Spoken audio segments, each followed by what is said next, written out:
করা হয়েছে। আপনারা জানবেন আমাদের নড়িয়া উপজেলা থানায় যে সন্ত্রাসীরা হামলা করেছে সেক্ষেত্রে আমাদের ছাত্রদলের উপর দায় চাপানো হয়েছে, কিন্তু এই ঘটনার সাথে আমাদের ছাত্রদল কোনো সম্পৃক্ততা নেই। আর যে 2-3 জন ছাত্রদলের নাম এজাহারভুক্ত করা হয়েছে এর মধ্যে রয়েছে রাজন মাহমুদ, নূর মাহমুদ, নীরব পেদা। তারা আসলে এই জায়গায়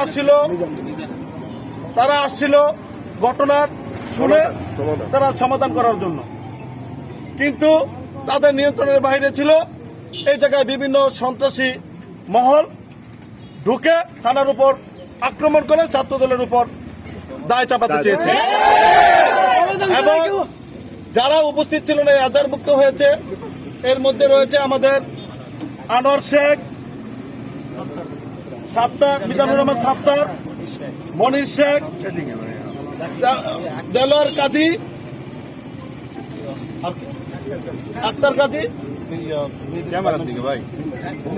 ঘটনার সাথে টোটালি ছিলই না, তাদেরও এই এজাহারভুক্ত করা হয়েছে।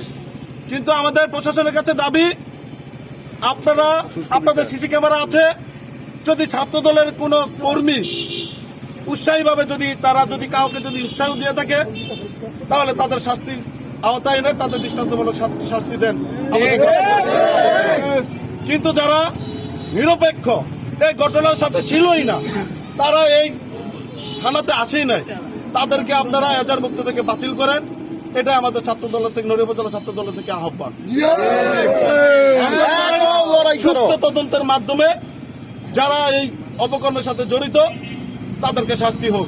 আপনারা জেনে থাকবেন সারা শরীয়তপুরে 5ই আগস্টে সারা বাংলাদেশের আনাচে কানাচে থানায় আগুন দেওয়া হয়েছে, কিন্তু আপনারা বলতে পারবেন না যে শরীয়তপুরে কোনো একটা এরকম কোন দৃষ্টান্ত দেখাতে পারবেন না যে ছাত্রদল, যুবদল, স্বেচ্ছাসেবক দল, বিএনপির কোন কর্মী আক্রমণ করেছে।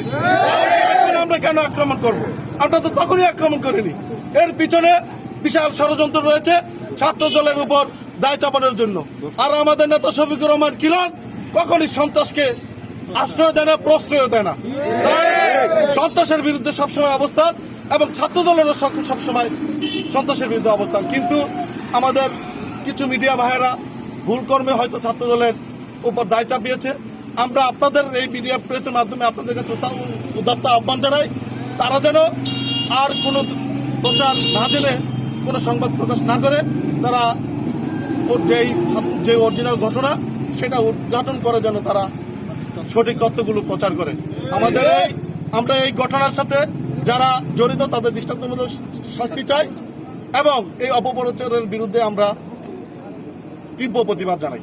ছাত্রদল টোটালি এটার সাথে জড়িত নাই। আপনারা সকলেই আমাদের কর্মসূচি বিভিন্ন ইউনিয়ন থেকে এসে বাস্তবায়ন করার জন্য সকলকে নড়িয়া উপজেলা ছাত্রদলের পক্ষ থেকে সংগ্রামী শুভেচ্ছা অভিনন্দন।